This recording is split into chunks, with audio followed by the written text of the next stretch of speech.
Facebook famously determined that if a new member invited 10 friends within 14 days, they were hooked for life. So they focused religiously on driving the user experience to this key metric.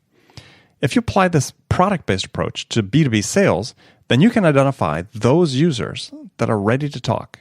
And this method is known as the Product Qualified Lead, or PQL. So if you sell in a freemium, open source, or trial model, then the PQL method is critical to give your sales team visibility into who is ready to talk.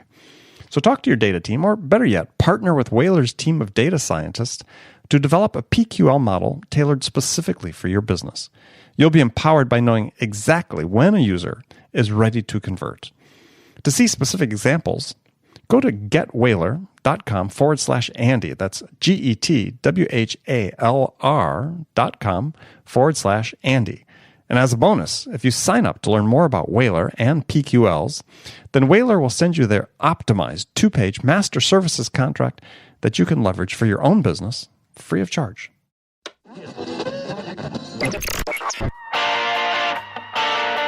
It's time to accelerate.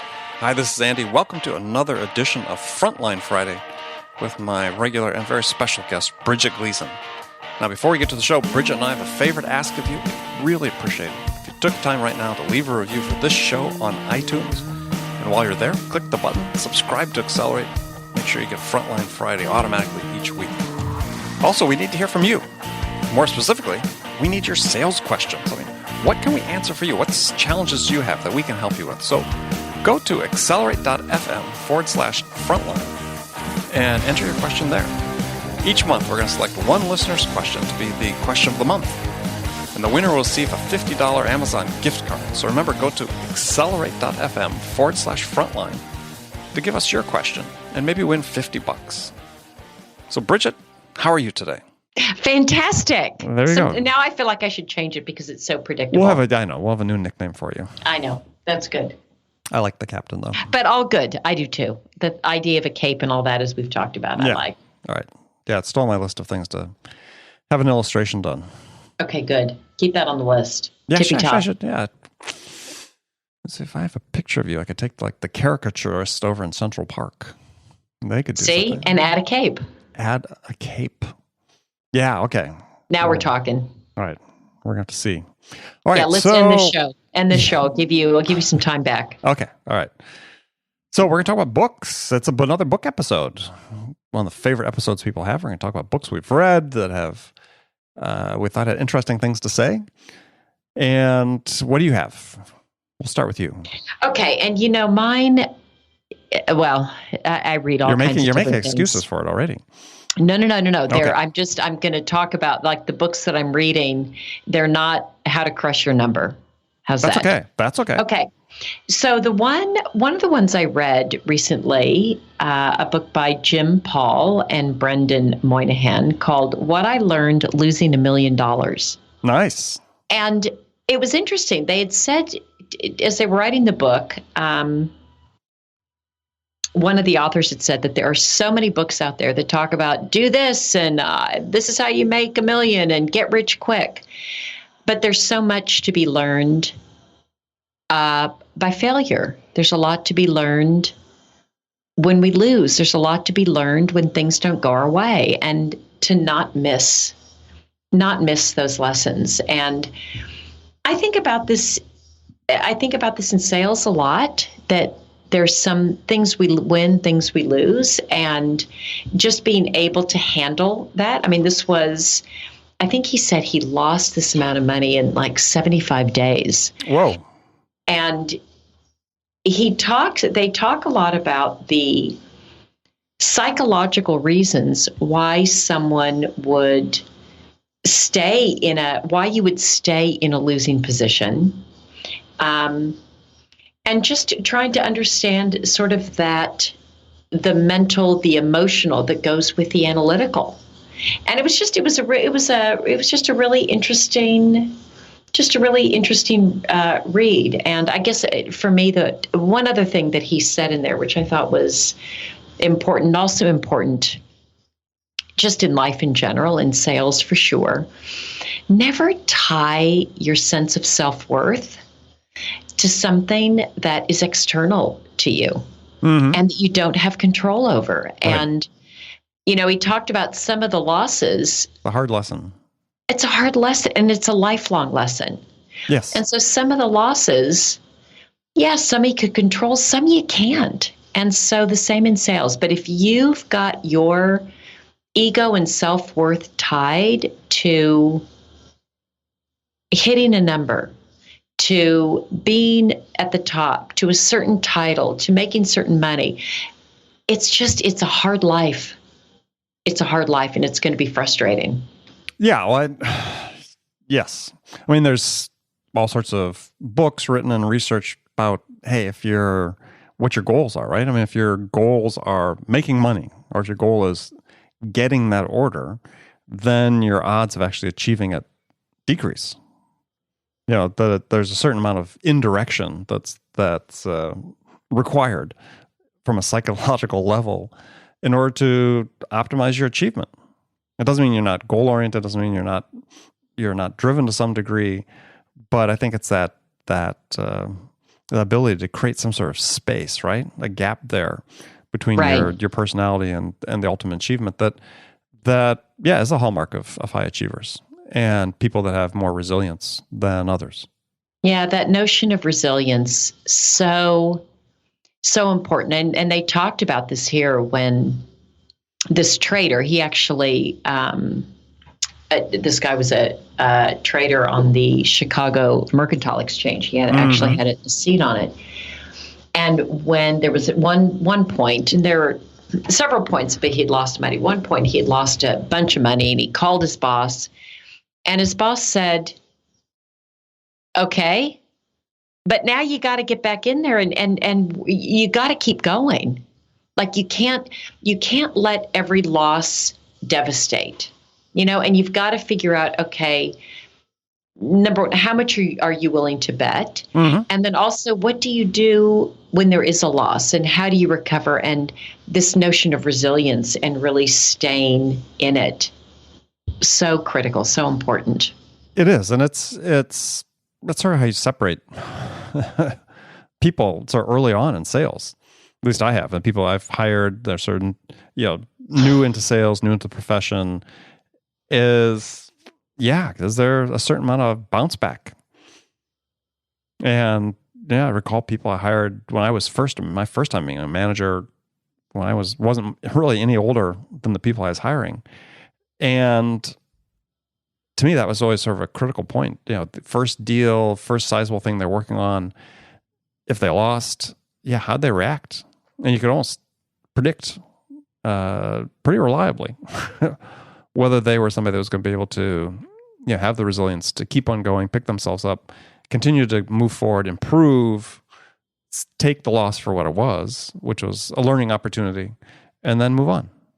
Yeah, and I definitely, that's one quality that I look for in salespeople is this resiliency. What are examples of just where something hasn't gone your way, where you've had a loss, where things haven't worked out? How do you handle that, and what do you do? Because that's part of it in sales. You've got to be able to deal with it. Yeah, it's not the same as not caring. It's just because I've seen people that lost and didn't care, and they were the same as the people that lost and were devastated in terms of how well they turned out in the end. They're right. They're very different. Yeah, they're different, but it's the same result. I mean, you have to care. I mean, that's why you're in it. I mean, if you think you can sell without having an emotional stake in it, whether for trying to help the customer or yourself, you're just kidding yourself. So you can't be completely divorced from the outcome, but it's what you do when it happens, as you said. So one I read that was good, actually we touched on it last week, more than touched on it, is a book by Jeff Colvin, Humans Are Underrated, What High Achievers Know That Brilliant Machines Never Will. Excellent book. Anybody concerned about, as they should be, about what your future is as a knowledge worker in an age where technology is improving its ability to, through artificial intelligence, machine learning, and so on, to handle more and more jobs. How do you maintain relevance? How do you increase your relevance going forward? And Colvin's book is a great read. I really recommend people pick it up and read it because it speaks directly to sales. And what were for you, what were the biggest sort of ahas for you in that? As you and I've talked about, we've read about this for a long time. What were the big ahas for you? Well, I think it was actually seeing someone other than myself who is a real professional writer, doing the research and saying, yeah, these are the trends, right? As we look back on what's happened economically, historically, and how technology has impacted employment and what the current trend is. And, it's not favorable for people who think things aren't changing. And so if you understand the changes are coming, you understand and identify, especially in sales, where we're different, right? Where we can provide value that machines can't, and focus on those areas. And that is that point of interaction with a customer. It is that relationship, it is that connection, it is that collaboration, co-creation of value, all that. Those are the things that are the province of humans, human to human. And he has a phrase in the book that I thought was really, really interesting, which I was just going to dig up here. One of the key skills is being able to look someone in the eye, right? To look into someone's eyes, metaphorically, his statement was, to look into someone's eyes, that turns out to be metaphorically and quite often literally the key to high value work in the coming economy. And, wow. Yeah, I think that's true. In fact, I think that's part of the reason why, we see in cases like, everybody's the big rush to inside sales. Certainly understand from an economic standpoint based on certain products that are being sold, but the thing that's being missed is that face-to-face contact. And to the extent that you think that you don't need that, then you're going to find that your role is going to be able to be replaced. Do you think that the face-to-face, like how much of that can be solved by Skype and video conferencing, where surely you're some of not, it, but not all of it. Yeah. I think we have, people will dispute this, but I think without a doubt, especially in the more complex enterprise-oriented SaaS businesses, people need to be in front of the customers more frequently. They'll shorten sales cycles, they'll increase their close rates, and they'll have longer-term relationships with their customers. Well, and I think, most salespeople I know want to be out in front of customers. They're not the ones that are saying, I want to sit. Oh, I know. Yeah, I know. But it's the financial reality. It's expensive, to the cost, the time out of the office, et cetera. But so important also. It can really it has to be used wisely. Yeah, it does have to be used wisely. I mean, but I'll use the example I've used before is, 20 years ago when I was spending all my time in Europe and Asia selling these large multi-million-dollar communication systems, the truth was, I was only going over once a quarter, right? I mean, I'd see a customer, if somebody was buying something, worth a lot of money, I was maybe seeing them once before they signed the order. Otherwise, it's all done over the phone. So it's not like you're every call. It's not like you're a field salesperson, but you can't not do it at all. And even field salespeople use the phone. Sure. So it's, the economic argument is really a red herring as far as I'm concerned. Because if you're a manager and you're managing it appropriately, is you need to be able to use that, as you always have, as it's always been the case for a long, long time, use the travel strategically to make something happen. And that's all, like you said, that's always been the case. Always been the case. Always been the case. Right. So economics is not going to kill your cost of acquisition, especially if you have a lifetime contract value of over $100,000 to put somebody on a plane to make a sales call, especially if you have multiple calls in a single location. It's just not. But if you increase your conversion rate from the horrible conversion rate that so many SaaS companies seem to suffer from to something that's better, that cost is paid back quickly. Yeah. Interesting. So anyway, so that was that book. Okay. What's next on yours? Okay, another one that I read recently was called The Halo Effect. Do you know that book, The Halo Effect? Phil No. Rosenzweig. No. And also really interesting. His premise is that a lot of the our business thinking is shaped by, he says they're delusions, flawed judgment. Sure. That's distorted because of a company's performance. So, for example, if a company does well, the halo effect is, oh my gosh, they've got amazing leadership and they're so strategic and they've got a fantastic culture and a visionary leader. And if the company's not doing well, we say, well, the leader wasn't any good. The company didn't know their strategy. They couldn't execute. And actually, if you start to dig and do some of the research, not necessarily the case. I mean, if a company does well, some of those things need to exist. But companies that don't do well, it's not necessarily because they didn't execute effectively. Yep. They may have been out executed by someone, or they may have made a call on strategy that took them a direction where they didn't win. But it was just a really interesting sort of, again, way to think about, just because a company's doing well, I don't need to think, and you do hear this a lot. I hear this from the VCs that I've worked with in the past. They'll want you to go talk to XYZ person at a certain company because they assume anybody at that company at any level, they're doing it well. Well, they're not necessarily. Well, no. They may have one piece that is, another that's not. So it was a good read. Yeah, I mean, I like that because it's what it's saying is, and this has come up. People have done studies of the success of Google's and Google and other companies that have, sort of broken out and really become gigantic successes, saying we tend to underestimate the impact of luck. Luck? Definitely. We underestimate the impact of luck in there. Right place at the right time. Market conditions for one or the other. There's, like, he talks about the delusion of a single explanation. So it's not the leader, or it's not, oh my God, they execute so well. There's a lot of things that factor into it. So it was definitely a very thought-provoking, just also sort of a fun read.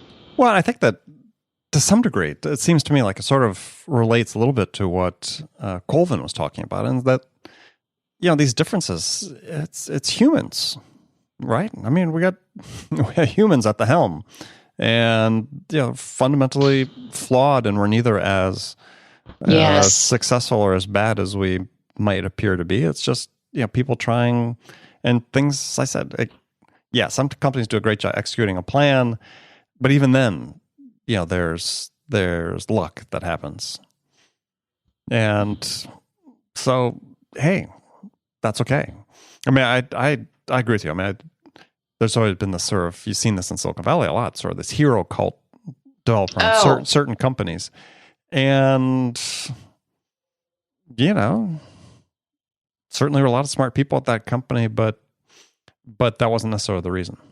Yeah, and I guess for me also is I'm guilty of being enamored and putting this halo effect on people or departments or companies because they've got, they've had good performance at some point in time. And it's, there's things that they've done well, but this doesn't mean that everybody there has been responsible. So I'm the one who tends to put a halo on. So it was good for me to just catch myself in that. Right. And we do that in part because of data, right? Increasingly, the information we consume is in the form of data. Right. For people that the journalism we see online, the writing we see online, there's a greater reliance on data. And as we've spoken about in the show, and another book that I interviewed the author on, Accelerate, called Every Data, the Misinformation, the Little Data We Consume Every Day, is we are just horrible at understanding the meaning of data. We take data and shape it to fit our worldview, as opposed to using data and really understanding what's behind the data, what's behind the variables, what's the context that it was collected in. What was it really testing? Oftentimes we don't have that information, but we don't stop to think, as John H. Johnson, who authored that book, said, is we don't stop to think, okay, we should be asking, before I consume this data, let me ask myself, what's missing here?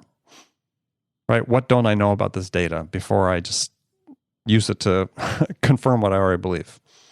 Yeah, and he talked a lot about that. That very point is that he even talked about books like Good to Great and In Search of Excellence, and that sometimes even the data collection that we can make, it's a better story. It told a better story, and we're attracted to these great wild stories. You do these 3 things and you'll go from good to great, or they had these 8 qualities. And we can, as you said, we can make data say, God, a lot of different things. We can confirm our own biases, which we know. So yeah, he did talk a lot about talked a lot about the data portion of it as well. Well, and it for me, it brings back a thinking about this. I saw this. I'm a soccer fan, and I was on one of my soccer sites this week looking in, and there was a clip from coach of the Colorado Rapids, which is a team in Major League Soccer, and the coach, a guy named Pablo Mastroeni, who longtime player in the U.S., both club and U.S. national team. I think still one of the most decorated players on the U.S. national team in terms of number of appearances. But soccer is like every other sport, and the data has being used big time, right? Big data, all the sabermetrics in baseball and the equivalent metrics that people harp on in certainly soccer is no exclusion to that. And he had just had a tough loss, and he was sort of being hammered by people about his tactics and why don't you use this because the metrics say that and so on. And I don't know. I took down, I actually transcribed part of what he said, which I thought was really interesting because again, it speaks to how we're so easy to want to just rely on the data and we forget about the human. And so I'll just read his quote because he was kind of frustrated when I said, pundits and the people who like to comment on the game will look at possession and shots on goal and all those kinds of metrics that have very little to do with heart and courage and the commitment to each other. And so it gets back to saying it's okay to be who we are. And he said, people have lost the plot with all these passing and shooting percentages and saying, if you shoot from this spot on the field and do it 12 times, you will score. Well, I'll tell you what. This is him saying, I'll tell you what, the stats will lose to the human spirit every day of the week. That's beautiful. Isn't it? And that's the thing it really is. And it's beautifully written. Yeah, beautifully written, beautifully said. Yeah, he spoke it. Right. So, and then he got up and left. He had a very short press conference. And he got taken to task on social media afterwards because people were saying, oh, you're denying the validity of metrics. And it's like, no, that's not it at all. The metrics are important. Yeah, it's important in our business and sales. But ultimately, it's about passion. It's about connection. As sellers, right? This human aspect of who we are makes a difference. It doesn't matter what the stats say. At the end of the day, it's still about us. It's still, and you know what? That was so well written. And as you said, it could apply to salespeople the same, that yes, there are these, how many calls, how many dials, how many connections, how many discovery calls, how many POCs, that's all important. But what do you bring to it with each call? What do you bring to it with each discovery call? What do you bring to it with each? And that passion and that all of that the resilience and all these other qualities, that's what really makes it. And I think that's what makes a difference, the difference between a great rep and a good rep also. Yeah. Well, I said the power of the human spirit. So I really like that. I'm going to, probably by the time this airs, I'll have written about it, because I just think I think it's worth writing. I mean, that's it's very powerful. Really, really powerful. Okay. So I guess back to me, a book, I guess we only have time for the last one here, is a brand new book that's out. I think comes out the week this episode airs. I was fortunate enough to have an advance copy and talk to the author, which is a new book by Anthony Iannarino. He just, within the last year, he published his first book, The Only Sales Guide You'll Ever Need, and then somewhat ironically follows it with his second book, which puts the lie to the first book. Apparently you do need 2 sales guides. But this book is called The Lost Art of Closing. And it's a good book because it's not about closing in the sense that we throw the term around in sales, and it's, none of that silly stuff about being a closer. It's about how you, throughout your entire process, how you gain commitments that enable you to take the next step, that lead to the next step, that lead to the next step, that lead to getting the ultimate commitment from the customer, which is to buy your product or service. And very well structured, Anthony's a very smart guy, very good writer. So it's a valuable book. People want to pick it up and read it. And even people who have been in sales for a long time, it always helps to get another perspective about how you shape what you do. And like I said, well done on Anthony's part. Yeah, I'll look forward to reading that.